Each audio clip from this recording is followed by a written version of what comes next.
할렐루야. 오늘 우리가 읽은 시편 51편은 다윗이 쓴 시입니다. 다윗이 시를 썼는데 다윗이 시편을 많이 썼는데 오늘 시편 51편은 특별히 부제가 적혀져 있는데 다윗이 밧세바와 동침한 후에 선지자 나단이 그에게 왔을 때라고 되어 있습니다. 다윗이 밧세바를 간음한 이야기는 우리가 잘 알고 있어요. 자, 그것이 죄였고 그 죄를 짓고 난 다음에 이 시편을 썼다라는 거예요. 우리가 알고 있는 내용입니다. 그럼 여러분들이 이 시편 51편을 읽었을 때 이 시편이 내 이야기로 지금 들려지고 고백되어졌느냐라고 할 때는 아닐 거예요. 이건 다윗의 이야기, 나 아닌 다윗의 이야기로 우리가 들었을 거고 또 그렇게 읽었을 겁니다. 이 이야기가, 이 시편이, 이 기도가, 이 고백이 내 것이라고 하는 분명한 신앙의 고백이 있어야 되는데 한번 생각해 보세요.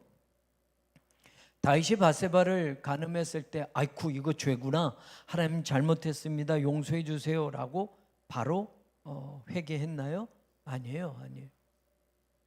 다윗은 밧세바를 범한 후에 그 다음에 이걸 비밀로 붙였어요. 그리고 계략을 꾸몄어요. 그냥 하룻밤 끝나는 줄 알았더니 여러분, 하룻밤에 아기를 가졌다 안 가졌다는 나오지 않잖아요.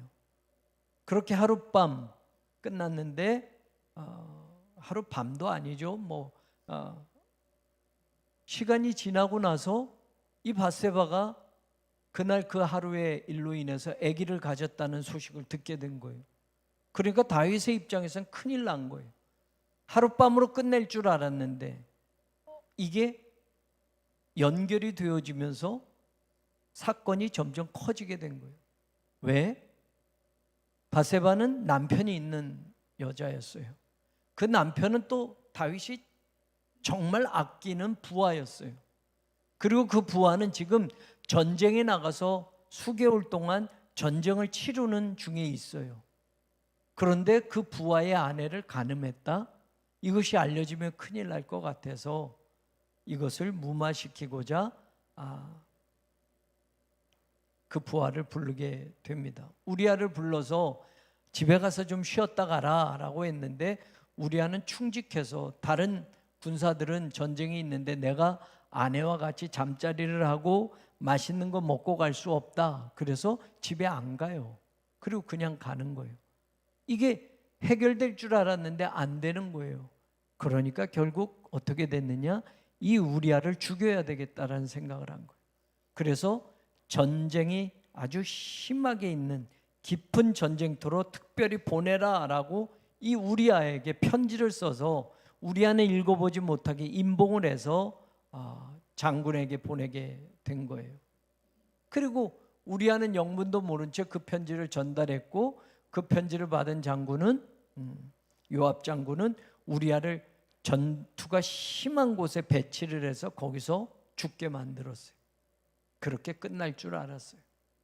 그리고 다윗은 이 전쟁에서 죽은 부하의 아내를 자기의 첩으로 맞이하면 백성들은 또 야, 우리 왕은 참 대단한 왕이구나. 남편을 잃은 그 부하의 아내를 왕이 거두었구나 라고 칭송해주고 또 칭찬해 줄 아는 거죠. 그런데 그렇게 끝날 줄 알았던 그 사건이 하나님이 나단을 보내셨어요. 나단을 보내셔서 다윗에게 말을 해요.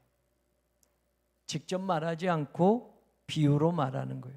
왕이시여, 어떤 부자가 있습니다. 양도 많고 가축대도 아주 많은 부자가 있어요. 그리고 어떤 가난한 사람이 있는데 그 사람에게는 암양 새끼 하나밖에 없어요. 그런데 그 부자의 집에 행인이 오니 부자는 자기 가축대는 아까워서 그 행인을 위해서 그 가축을 잡지 않고 암양 새끼 한 마리를 정말 애지중지 가족과 함께 어렵게 살고 있는 그 집에 그 암양을 가져다가 잡아서 자기 행인에게 대접을 했습니다. 아니 이렇게 들으니까 다윗이 화가 났어요. 어떤 놈이냐? 그놈은 당장 죽어야 돼 라고 이야기를 했다. 그러자 성경에 바로 그가 당신이다. 나단이 얘기를. 그 사람이 당신이에요. 객관화시켜서 내 얘기가 아니고 남의 얘기로 들었을 땐 나쁜 놈, 죽일 놈이었어요. 암양 새끼 하나밖에 없이 가난하게 사는 사람 거를 잡아다가 자기는 양도 가축대도 수도 없이 많은 부자인데 자기 건 아까워하면서 암양 새끼 한 마리밖에 없는 그 가난한 사람 거를 가져다가 자기 손님을 대접을 해 당장 죽여야 돼 라고 했던 다윗이 내 이야기라고 하니까, 그게 바로 당신이라고 하니까, 하나님이 그 말을 해주라고 나를 보냈다고 하니까 다윗이 그 말을 듣고 충격을 받는 거예요. 사람은 두 가지 반응이 있어요. 아니야, 난 아니야, 누가 그래, 거짓말이야, 난 그런 일 없어 라고 변명할 수 있지만, 다윗은 그 말을 듣자, 바로 그 사람이 당신이요 라고 말을 듣자 내가 하나님 앞에 죄를 지었습니다 라고 바로 고백하고 회개합니다. 자, 그리고 이 시편이 쓰여진 거예요. 그럼 여러분, 다윗도 남의 얘기로 들었을 땐 아이고 죽일 놈, 나쁜 놈, 그런 놈이 어딨어 라고 했는데, 내 이야기로 들으니까 내가 죽일 놈이에요. 내가 하나님 앞에 죄를 지은 사람이에요. 그러면 오늘 이 시편을 이야기할 때 여러분, 이게 다윗의 이야기로 들려지느냐라고 할 때 오늘 저는 저의 이야기고 여러분의 이야기로 이 말씀을 다시 들어보자는 얘기예요. 왜냐? 여러분, 이 세상의 죄가 간음죄 하나밖에 없습니까? 그럼 이건 다윗의 이야기일 수 있겠어요? 이 세상의 죄가, 하나님이 싫어하시는 죄가 간음죄 하나만 있느냐라는 거예요. 이 세상의 죄는 엄청나게 많아요. 이 간음죄 말고도 수없이 많은 죄들이 이 세상엔 존재하고 있고, 사실 우리는 말을 일일이 다 할 수 없지만 우리도 날마다 죄를 짓고 있어요. 이 가운데 나는 절대로 태어나서 지금까지 죄 지은 적이 한 번도 없습니다. 나 감옥 간 적 없잖아요. 나 전과 없잖아요. 난 죄인 아닙니다 라고 손들 사람은 아무도 없을 거예요. 작든 크든 우리는 죄를 짓고 살아요. 그래서 보세요, 오늘 다윗이 고백하는 걸 보면 여러분 1절에 주의 인자를 따라, 인자, 내게 은혜를 베푸사 많은 긍휼을 따라. 여러분, 하나님 앞에서 사실 하나님의 인자하심이 없으면, 하나님이 우리에게 은혜를 베풀어 주지 않으면, 하나님이 우리를 긍휼히 여겨주지 않으면 어느 누구도 자신 있게 살 수 없어요, 인생이.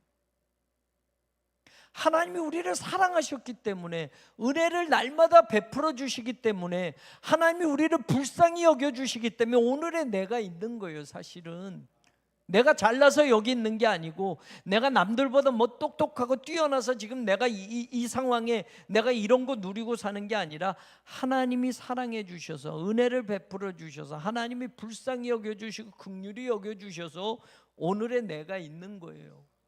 자, 그런 상황에서 다윗이 고백하는 거 보세요. 1절에 내 죄악을 지워주소서. 1절에 죄악, 2절에 나의 죄악을 맑게 씻어주세요. 그리고 2절 하반절에 나의 죄를 깨끗이 제하소서. 그 다음에 또 3절에 내 죄가를 아오니 내 죄가 항상 내 앞에 있나이다. 여러분, 죄과 죄악, 계속 죄 얘기해요. 그리고 이 4절 이후에, 3절 이후에도 수없이 많은 단어들 가운데 죄에 관계된 단어들이 계속 나와요. 근데 보세요, 제가 오늘 이 이야기를, 이 고백을 우리의 거다라고 말하는 이유가 있어요. 지금 이 죄는 다윗이 밧세바를 범한 간음죄 하나를 이야기하면 나는 간음죄 안 지었어요, 그냥 이 시편은 내 거 아니에요 라고 할지 모르지만, 다윗이 말하는 첫 번째 죄악이라고 하는 거, 페샤흐라고 하는 이 단어가 다 달라요. 페샤흐는 여러분 쉽게 얘기하면 반역하는 죄를 페샤흐라고 해요. 반역하다라고 할 때, 여러분, 우리가 누구를 반역해요? 하나님을.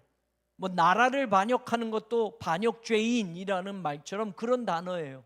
우리가 하나님을 믿으면서 하나님을 반역하는 죄를 짓는단 말이에요. 이거는 모르고 짓는 게 아니에요. 알면서도 하나님을 거역하는 죄를 짓는 거예요. 다윗이 첫 번째 말한 죄는 그 죄악이에요. 여러분, 나는 아닙니다라고 하지만 사실은 하나님의 말씀, 하나님의 뜻은 이건데, 하나님의 말씀과 하나님의 뜻이 이건데 우리는 그 뜻대로 안 하면 그게 바로 반역죄를 짓는 거나 똑같은 거예요. 하나님의 말씀으로 이렇게 하셨는데 그렇게 안 살면 하나님의 말씀을 반역하는 거예요. 그러니 여러분, 우리가 짓는 죄가 만천에 드러나지 않고 하나님이 날마다 너 오늘 요죄 지었다, 요죄 지었다, 요죄 지었다 말씀 안 하시지만 그렇게 따지시면 여러분, 그 죄에 따지는 거 답변하느라 하루가 다 지나가도 모자랄 정도.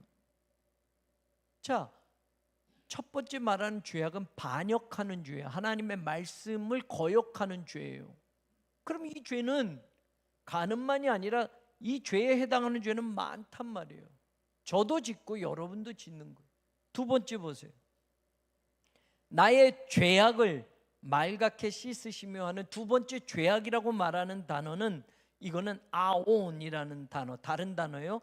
이거는 이렇게 비틀다라는 거예요. 비틀다, 구부리다라는 뜻이에요. 여러분, 이게 우리가 쉽게 말하는 걸로 이해하려면 왜곡하다라는 거예요. 뭘 이렇게 이야기하면 어떤 사람 꼭 그걸 비트는 사람이 있어요. 왜곡시키는 사람이 있어요. 아니, 이게 팩트인데 팩트를 말 안 하고 이걸 살짝 비틀어서 다르게 얘기하는 거예요. 그런 죄예요. 그런 죄. 여러분, 하나님의 말씀대로 아까 거역한 거고, 하나님의 말씀은 이건데 그 말씀을 어떻게 하면 살짝 비틀어요. 비틀어서 그거는 그런 거 아니야 라고 가르치. 이단들이 이런 죄를 많이 져요. 하나님의 말씀을 이야기하면서 자기 식대로 살짝 구부려요, 비틀어요, 왜곡해요. 그리고 그게 하나님의 말씀인 것처럼 거짓으로 전해요. 이 두 번째 죄악이 그런 거예요. 비틀다, 왜곡하다, 구부리다 라는 뜻이. 이런 죄를 짓는 거예요. 쉽게 말하면 내 식으로 합리화하는 거예요.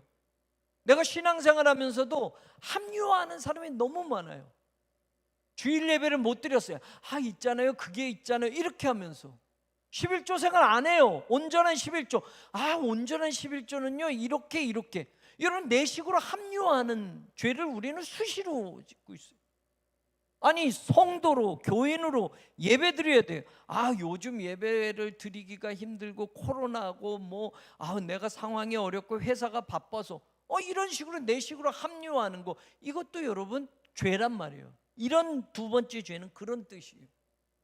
그럼 이 죄, 밧세바 간음하는 얘기가 아니라 이런 죄 우리도 지을 수 있어요. 조금 톤을 낮게, 내가 조금 흥분했나 봐요. 톤이 좀 올라간 것 같네. 그 다음에 2절 하반절에 나의 죄를 깨끗이 제하소서라고 하는 이 세 번째 말하는 죄는 하타. 이런 관역이 있어요. 관역이 있는데 쏘는데 그 관역을 벗어나가는 뜻, 이런 뜻이. 하나님의 말씀이 있어요. 그 말씀에서 벗어나는 거예요. 이게 죄예요. 선악과를 따먹지 말아라. 그런데 따먹지 말아야 되는데 자꾸 보니까 먹고 싶어. 지혜롭게 할 만큼 탐스러워. 그래서 하나님의 관역을 살짝 빗나가는 거예요. 빗나가는. 그래서 선악과를 따먹는 거예요.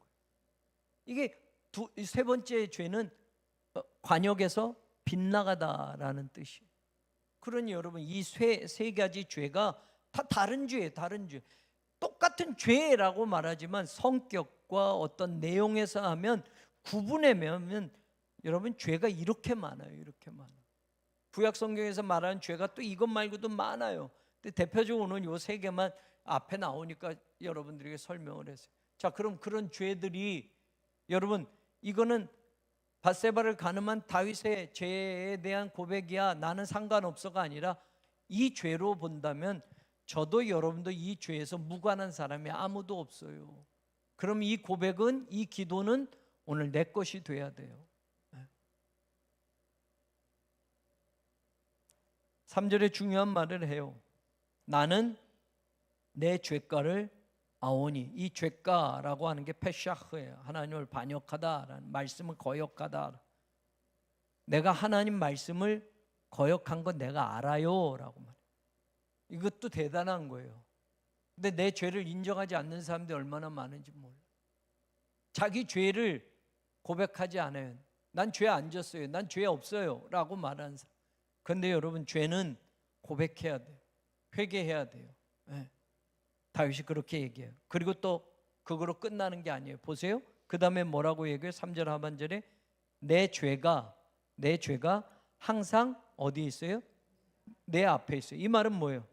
나는 지금까지 지은 죄 말고도 내 죄는 항상 앞에 있기 때문에 내가 인생을 살면서 또 죄를 집니다 라는 말을 하는 거예요. 죄는 항상 있는 거예요. 항상. 나는 또 죄를 지을 수 있다는 말이에요. 어제까지 지은 죄 용서받고 나 끝났어, 이게 아니라 내일도 나는 또 연약함으로 또 죄를 지어요. 항상 죄는 내 앞에 있어. 내가 그 길을 가는 동안 수없이 많은 죄들은 나를 유혹하고 때로는 나를 넘어뜨리고 때로는 나를 유혹한단 말이에요. 그러니까 두 가지요. 내가 죄 졌어요, 하나님. 나 죄인입니다. 회개했어요. 그리고 이젠 열심히 살고 난 죄하고 무관하게 아니라 여전히 나는 죄가 내 인생 앞에 도사리고 있어서 나는 또 죄를 짓고 하나님 앞에 또 죄인으로 살 수밖에 없는 연약한 존재입니다 라는 것을 고백하는 거예요. 예수 그리스도의 십자가 은혜가 아니었으면 저도 여러분들 이 자리에 설 수 없어요. 예수님의 십자가는 내 과거의 죄만이 아니라 미래의 죄까지도 다 용서하신 거예요. 네. 온 인류의 죄를 대속하셨기 때문에 2000년 전 사람들의 죄만 대속하고 끝나는 게 아니라 2000년 이후에 태어날 사람들의 죄, 인류의 죄까지 다 예수님이 십자가의 은혜로 용서해 주신 거예요. 우린 그걸 믿고 사는 거예요. 내가 잘나서 의인이 된 게 아니라 예수님의 십자가 때문에 저와 여러분은 의인이라고 하나님이 일컬어 주셔서 의인이 된 거예요. 칭의. 자, 그런데 이제 구약의 다윗을 고백하는 걸 보면, 그러면 저와 여러분이 이 죄를 해결할 능력이 있느냐 말이에요. 다윗은 없어요. 저도 없어요. 그래서 이 죄에 대해서 이런 죄를 이야기하면서 다윗이 말하는 중요한 건 하나는 뭐예요? 1절 하반절에 내 죄악을 어떻게 해달라?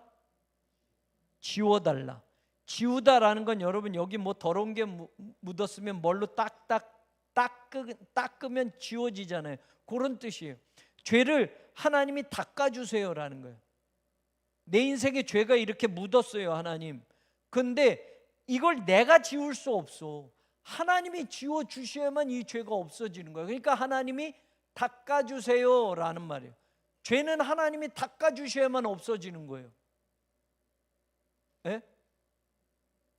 예? 예. 그 다음에 두 번째 보세요. 나의 죄악을 어떻게 말갛게 씻으시며 라고. 씻다라는 건 빨다라는 거예요. 지워서 지워지는 게 있고 지워도 안 지워지는 건 어떻게 해야 돼요? 빨아야 돼요. 빨아야 돼요. 하이타이 가지고 빨아야지만 하얗게 되는 거예요. 그러니까 이 두 번째는 빨다라는 거예요. 말갛게 씻으시며라는 말이 하나님 깨끗하게 빨아주세요라는 거예요. 하나님이 빨아주셔야만 죄가 없어지는 거예요. 내가 빠르면 절대 죄가 안 없어져요. 와이셔츠에 이렇게 목대가 묻어요. 제가 아무리 해도 안 돼요. 그래서 아내에게 갖다 주면 아내가 지워요. 신개발한 저 비누로. 여러분들 나중에 그거 얻으시려면 사모님한테 얘기해 보세요. 그 비누를 만들어요. 그걸 만들어 가지고 이 목에다 쓱쓱쓱 문질러 가지고 쫙 하면 하얗게 돼요. 나는 못해요. 여보 이것 좀 지워줘 그러면 하얗게 만들어줘요. 나는 이 죄를 빨지 못해요. 하나님이 빨아주셔야 깨끗하게 되는 거예요. 자, 그 다음에 내 죄를 제하소서라고. 제하소서. 이건 제하소서라는 건 이 단어의 뜻은 이런 게 이 구약에서 이런 때 써요. 이제 피부병 걸렸어요. 나병, 문둥병이 걸렸어요. 그러면 격리돼야 돼요. 구약의 율법엔 그렇게 돼요. 근데 나았어요. 나으면 제사장에 가서 이 몸을 보여야 돼요. 그래서 제사장이 너 병 나았다라고 선언해 줘야 돼요. 이 단어예요. 제사장이 너 나았어 라고 하면 나은 거예요. 더 이상 문둥병으로 세상으로부터 격리되고 동네에서 떠나서 추방돼서 사는 게 아니라 제사장이 딱 보고 너 다 나았네? 됐어 라고 말하는, 이게 바로 깨끗이 제하소서라는 단어의 뜻이 제사장이 문둥병 환자에게 너 다 나았다 라고 선언하는 그때 썼던 단어예요. 그러니까 하나님이 넌 죄인 아니야 라고 하면 아닌 거예요. 백날 누가 너 죄인이야, 너 죄졌어, 옛날에 뭐 했어 해도 하나님이 내가 더 용서했다 라고 하면 다 용서된 거예요. 아멘. 저와 여러분은 그렇게 죄인이 아닌 거예요.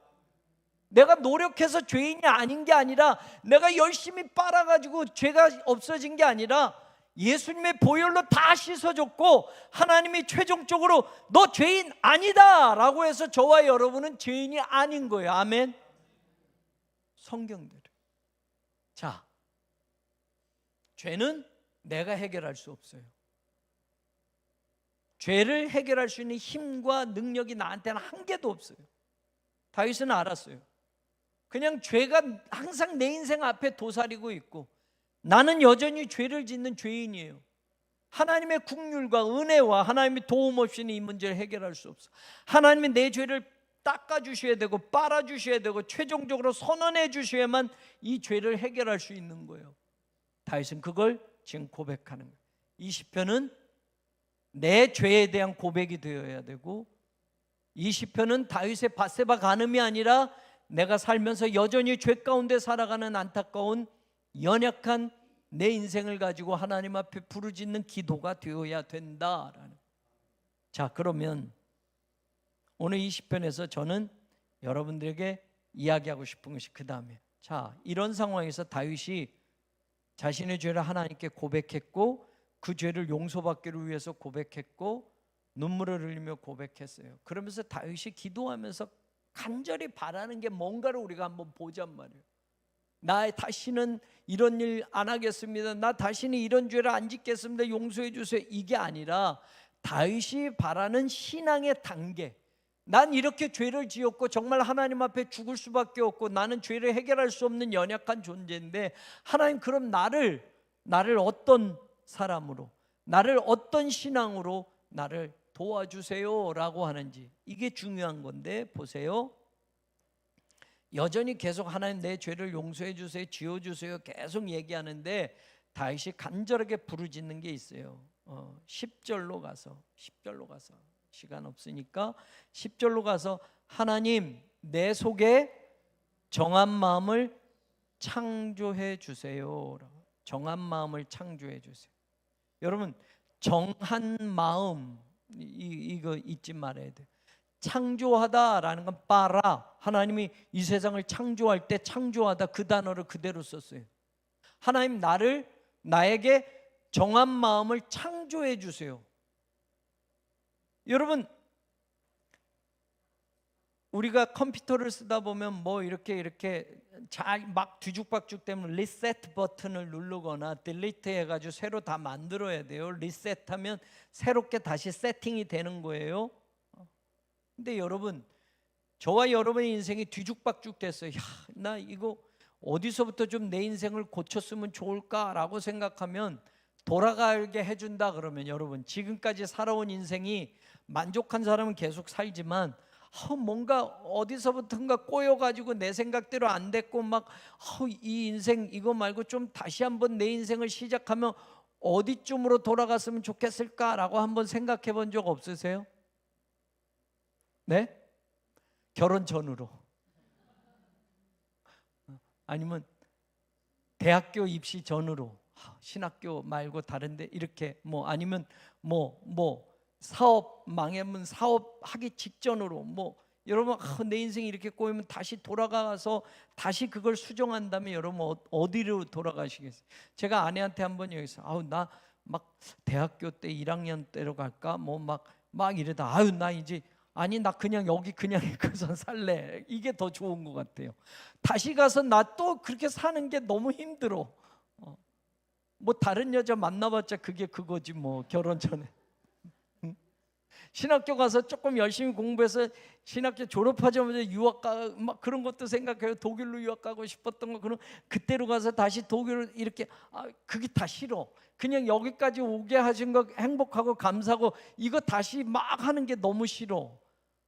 그냥 여기 그냥 성전 건축 10년 전으로만 가면 막 더 잘할 것 같고, 막 이런 거 막 사람들 말하는 거 이거 막 하고선 다 할 것 같은데, 막 그쪽으로도 가볼까 막 언젠가 이렇게 생각해봤다가, 아니 지금 이 자리 생각했어요. 다윗은 하나님 나를 창조해 주시는데 어떻게 창조하느냐? 내게 정한 마음을 창조해 주세요. 창조는 하나님이 새로 만드는 걸 얘기하는 거예요. 그냥 단순히 있던 게 아니라 새롭게 만들어준다면, 다윗이 고백하는 거면 내 마음속 정한 마음을 창조해 주세요. 정한 마음. 이 정한 마음이라는 단어, 정하다라고, 레브는 마음이야. 타호르, 정한 할 때 여러분 이런 뜻이에요. 정하다라는 건 막 진짜 순금 보면 반짝반짝 빛나는 거, 빛이 나다라고 할 때 바로 이 정한 마음이 바로 그런 뜻이에요. 여러분, 그래서 영어 성경에 pure heart, 아주 깨끗한 마음이라고 돼 있어요. 여러분, 아기 막 태어나서 아기 손 보면 얼마나 부드럽고 막 그 새 거잖아요. 아기 손, 발도 저희 딸이 막 했을 때 발을 만지고 막 너무 막 이랬는데, 지금 발 만지면 냄새 나고 막 굳은 살도 배기고 인생을 걸어와 가지고 그거 좀 그래요. 옛날 아기 때는 그 발만 봐도 막 너무 행복해. 새 거니까 막 이걸로 어떻게 이 인생길을 걸어갈까 막 걱정하며 그랬는데, 지금은 뭐 20몇 살까지 걸어와 가지고 발바닥이 굳어지고 예쁜 발이 아니고 조금 뭐 이렇게 되고 막 그렇단 말이에요. 여러분, 정한 마음은 그거예요. 하나님이 좀 깨끗하게 만든 마음. 그런데 살다 보면 이 마음이 자꾸 뭐가 돼요? 더러운 게 묻고 마음이 오염되고 막 이러잖아요. 근데 그래서 여러분, 이 정한 마음이라고 할 때, 여러분 금을 이야기할 때, 순금을 나올 때, 여러분 순금은 불순물이 끼어 있지 않는 걸 순금이잖아요. 99.999%. 그 순금이에요. 18K도 아니고 14K도 아니고. 불순물이 안 끼어져 있는 거, 아무것도 이 흠이나 더러운 게 묻지 않은 게 정한 마음이에요. 그냥 한자로 뭐 정하다라고 하는 그런 의미보다 조금 더 강조하면, 아무것도 더러운 게 붙어 있지 않는 깨끗한 거, 그게 하나님께 드려지는 제물일 때, 흠없고 점없는 제물을 하나님께 바치잖아요.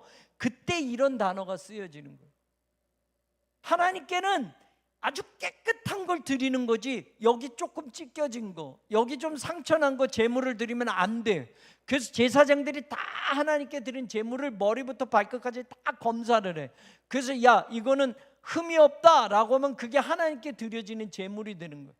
이 정한 마음이 타호르라는 단어가 그런 거예요. 아무것도 불순물이 끼어져 있지 않은 거, 아주 깨끗한 거. 그래서 빛나는 거예요. 그래서 빛나는 거. 빛이 그냥 뭐 발광치여서 빛나는 게 아니라 더러운 게 없으니까 빛나는 거예요. 여러분, 그런 뜻이. 나한테 하나님, 내가 간절히 바라는 건 이런 마음을 나에게 새롭게 창조해 주세요. 이걸 다시 뒤집어 말하면, 하나님이 나를 처음 지으셨을 때 그 상태의 그 마음을 갖고 싶어요 라는 거예요. 여러분, 어른이 되면 좋은 것 같지만 어른이 되면서 어렸을 때 순수함을 잃어버려요. 그렇잖아요. 어렸을 때 순수함을 잃어버린단 말이에요. 낙엽이 굴러가는 것만 봐도 막 이렇게 하는데 마음이 굳어져 버렸어요. 세상에 아름다운 걸 보고도 아름다운 걸 느끼지 못해요. 인생에 찌들어서, 걱정과 근심이 많아서. 여러분, 다윗이 고백하는 거예요. 나 순수한 그 마음, 깨끗한 그 마음, 하나님이 창조하셨을 때 그 마음, 하나님이 우리를 창조하실 때 가장 깨끗했을 거 아니에요, 그죠? 아담과 하와를 하나님이 지어 놓으실 때 보기에 너무 좋은 게 이 세상 전부가 아니라 하나님의 형상대로 지었으니 깨끗하게 지었고 순전하게 지었는데, 인생에 살다 보면서 죄가 들어오면서 오염되면서 죄로 타락하면서 그 인생이 더러워지잖아요. 다윗은 그 처음으로 얘기하는, 그 처음으로 창조해 주세요. 왜냐? 이 말씀을 저는 또 이것과 연관해서, 하나님이 이 세상을 창조하실 때 뭘로 창조하셔요? 말씀으로. 말씀으로. 하나님의 말씀에는 더러운 게 끼어 있어요, 없어요? 지저분한 게 있어요, 없어요? 어떤 이런 속이는 게 있어요, 없어요? 우리가 말하는 말 속에는 거짓말도 들어있고, 우리가 말하는 말 속에는, 제가 안 보이네, 속이는 것도 들어있고, 말에 여러분 우리가 우리의 죄성을 가지고 말이 진실하지 못한 경우들이 많이 있어요. 근데 하나님은 그 말은 진실이야, 진실. 그렇기 때문에 진실이기 때문에 능력이 되는 거예요. 하나님이 이 세상 만물을 말씀으로 창조하셨다고 해요. 하나님의 말씀으로 창조하신 그것은 깨끗한 거예요. 말씀과 관계돼서 말씀을 드리는 거예요. 다윗은 제일 처음에 하나님, 그 처음 마음, 그 깨끗한 마음을 다시 창조해 주세요 라고 말을 해요. 두 번째 보세요. 내 안에 정직한 영을 새롭게 하소서. 정한 마음이나 정직한 영이나 다 비슷한 말 같지만 의미가 다 달라요. 마음, 영이라고 할 때 루아흐, 그리고 레브라고 하는 두 단어가 계속 쓰여지는데, 다윗이 두 번째 말하는 건 정직한 영. 이 정직한이라고 할 때 쿤이라는 단어를 썼어요. 쿤은 똑바로 서다라는, 그래서 견고한, 안정된, 흔들리지 않는 이란 군사 용어라고 제가 누누이 말하고 지난주에도 말씀드렸어요. 그래서 여러분, 군인들이 전쟁 준비할 때 완전히 전쟁 이제 돌격하기 전에 완전히 군인들이 똑바로 서 있을 땐 여러분 충천에서 이제 전쟁터에 나가서 승리를 확신하면서 막 완전 무장을 하고 다 준비를 한 그 상태가 쿤이라는 단어거든요. 그래서 일어서다 뭐 이런 뜻이에요. 근데 지금 정직한 영 할 때 바로 그 단어예요.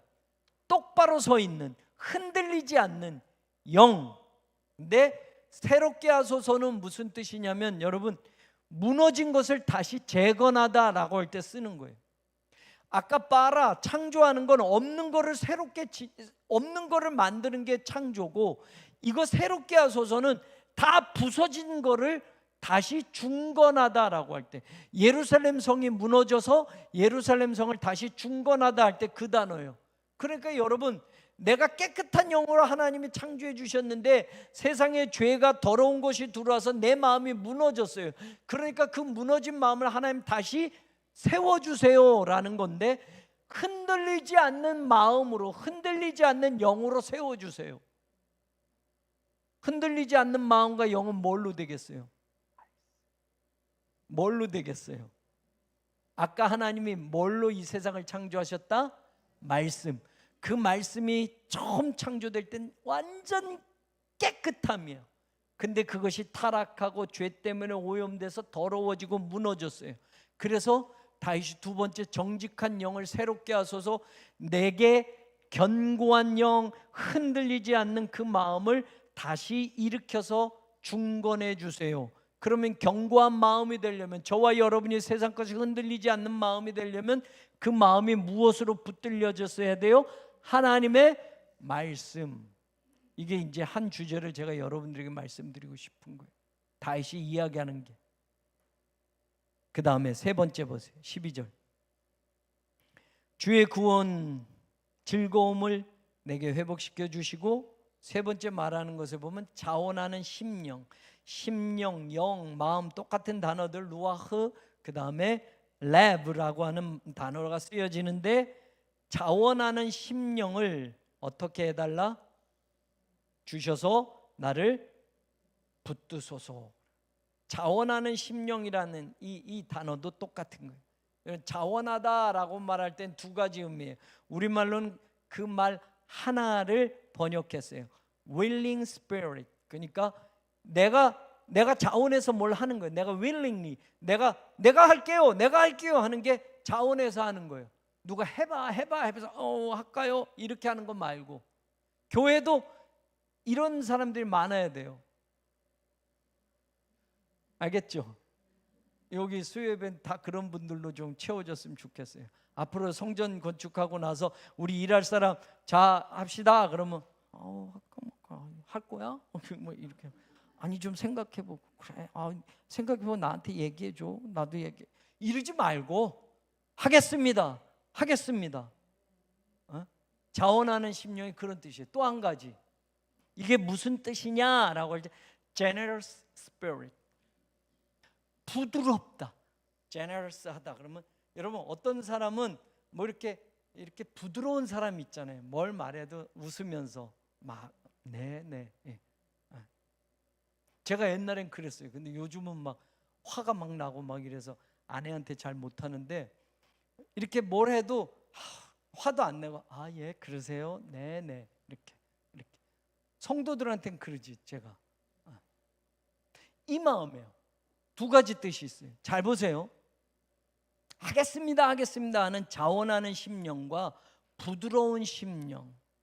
근데 이게 여러분, 이것도 말씀과 관계되면 말씀에 대한 태도를 말하는 거예요.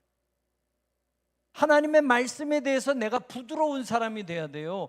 하나님이 주신 말씀에 대해서 목이 곧고 완악한 마음, 딱딱한 마음은 그 말씀을 부드럽게 품지를 못해요. 탁탁 쳐낸단 말이에요. 하나님의 말씀에 yes, 아멘 합니다가 아니라 아니요, 못하겠는데요, 나중에요 라고 하는 게 아니란 말이에요. 이 말은 자원하는 심령, 부드러운 심령, 그리고 자원하는 심령, 어떤 것을, 똑같은 단어예요. 두 가지 뜻이에요. 중요하게 어떤 것이든지 이게 무엇과 관계되냐, 하나님의 말씀에 대한 태도에 관계되어 있는 거예요. 다윗이 이제 그 이야기를 하는 거야. 하나님의 말씀에 대해서는 내가 부드럽게 그 말씀을 다 받아들이게 해주세요. 하나님의 말씀에 대해서는 생각해보고 나중에 아니요 못해요가 아니라 예 제가 하나님의 말씀이니 하겠습니다, 순종하겠습니다 하는 그런 영을 나에게 회복시켜 주세요. 그래서 붙들어 주세요 라고 하는 말이에요. 그러니까 무슨 뜻이냐라고 할 때 하나님의 말씀이 나를 붙들어 준단 말이에요. 그 말씀에 내가 yes 하고 그 말씀을 내가 부드럽게 받아들일 때 그 받아들인 말씀이 나를 붙들어 주는 거예요. 그래서 나를 붙드소서라고 말하는. 여러분, 세상에서 돈 벌면 그 돈이 나를 강하게 붙들어 줄 줄 알지만, 세상에서 바쁘게 살면 그 바쁘게 하는 일이 내 가족을 붙들어주고 내 인생을 붙들어줄 줄 알지만 천만에요. 하나님의 말씀이 나를 붙들어주는 겁니다. 하나님의 말씀이 우리 가정을 붙들어주는 겁니다. 하나님의 말씀이 우리 교회를 붙들어주는 겁니다. 어떨 때 목사도 성도도 장로도 하나님 주신 말씀에 부드러운 마음으로 다 받아야지. 생각해보고 내 경험으로 거절해보고 내 지식으로 그건 안 되지라고 하고, 아니요. 하나님의 말씀은 yes, 아멘, 네 제가 할게요 라고 해야지. 생각해보고 따져보고 나중에 형편되면이 아니라, 여러분 이랬을 때 그 말씀이 나를 붙들어 주는 거예요. 다윗은 세 번째 그 얘기를 하는 거예요. 마지막 17절에 다윗이 고백해, 하나님께서 구하시는 제사는 상한 심령이라. 여러분, 상한 심령이라. 그래서 하나님이요 상하고 통회하는 마음을 주께서 멸시하지 아니하십니다. 번제를 기뻐하지 않고 상한 심령을 기뻐한다. 여러분, 상한 심령이다라고 말하는 샤바르, 로아 샤바르, 상하다라는 말 가지고는 의미가 안 돼요. 여러분, 제가 여기 유리잔을 갖고 있어요. 유리잔을 갖고 있다. 유리잔이 이 바닥에, 딱딱한 바닥에 탁 떨어지면 우리가 이걸 어떻게 표현해요? 딱 떨어지면 유리가 어떻게 됐다? 어떻게? 산산조각 났다. 그 단어예요. 상하다라는 건 뭐 오래돼서 상하고 냄새는 이런 정도가 아니라 산산조각 났다라는 뜻이에요. 하나님은 산산조각난 심령을 기뻐하신다. 그 다음에 나오는 말도 상하고 통해하다라고 할 때 이 상하다라는 거 똑같은 단어예요. 통해하다라는 거는 무너지다, 부서지다라는 뜻이에요. 딱하라는 단어. 파괴되다. 여러분, 건물이 팍 부서지면 완전히 건물이 무너졌다, 파괴됐다라고 말하는, 그러면 상한 심령을 하나님 좋아하신다는 말은 무슨 뜻이에요? 여러분, 우리 마음에 산산조각 날 수 있는 건 무엇이 우리 마음을 산산조각 낼 수 있어요? 하나님의 말씀.